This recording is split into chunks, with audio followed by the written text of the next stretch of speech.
تو ڈاکٹر صاحب اس میں پہلا سوال یہ ہوتا ہے کہ غیرت ہے کیا چیز؟ ایک تو غیرت وہ ہے جو مغرب میں پھیلائی جاتی ہے کہ مثال کے طور پہ جو نیٹشے نے ہمیں ایک کنسیپٹ دیا ہے سلیو موریلٹی کا، اور دوسرا ماسٹر موریلٹی کا، کہ اس کے مطابق جو آقا ہوتا ہے، جو طاقتور ہوتا ہے، وہی اس کے جو وہ طے کر لیتا ہے وہی اخلاق ہوتے ہیں۔ نیکی بھی اسی کی طے کردہ ہوتی ہے، برائی بھی اسی کی طے کردہ ہوتی ہے، وہ مرضی ہے جو کچھ بھی وہ طے کرے۔ اب جو غلام ہیں، جو سلیو موریلٹی والے ہیں، جو ذرا سا معاشرے میں نچلے درجے کے ہیں، وہ انہیں اپنانا پڑتا ہے، انہی اصطلاحات کے مطابق انہیں جینا پڑتا ہے۔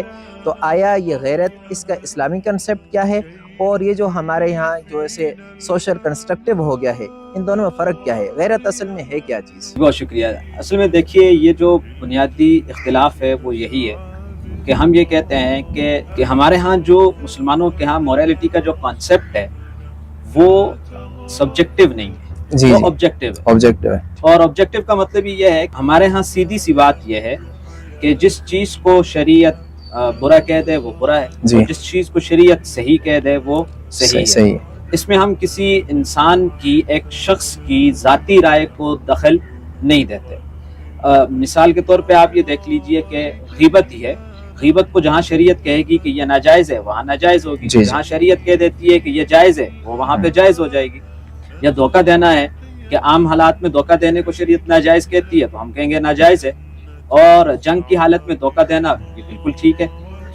تو ہمارے ہاں جو معیار ہے، جو سٹینڈرڈ ہے، وہ ہے شریعت، کہ اللہ تبارک و تعالی ہم انہیں فائنل اتھارٹی مانتے ہیں کہ وہ یہ بتاتے ہیں کہ کیا چیز گڈ ہے اور کیا چیز بیڈ ہے۔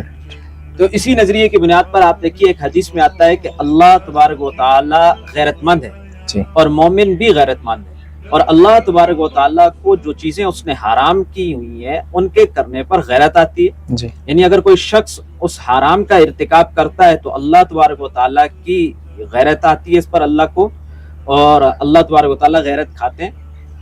تو اب مسئلہ یہ ہے کہ اب کوئی بھی ایسی چیز جو کسی علاقے کی، کسی سوسائٹی کی، کسی فرد کی اپنی بنائی ہوئی غیرت کی تعریف ہو تو اس تعریف کا کوئی اعتبار نہیں۔ تو غیرت کا مطلب سیدھا سا یہ ہے کہ جو چیزیں اللہ تبارک و تعالیٰ نے حلال کی ہیں انسان ان کو حلال رکھے، اور جو اللہ تبارک و تعالیٰ نے حرام قرار دی ہیں انسان ان کو حرام قرار دے۔ اسی لیے حدیث شریف میں غیرت کی یہ تعریف کی گئی کہ غیرت اللہ نے جو حرام کی ہوئی چیزیں ہیں ان کو اگر کوئی انسان کرتا ہے تو اللہ تبارک و تعالیٰ اس پر غیرت کھاتا ہے۔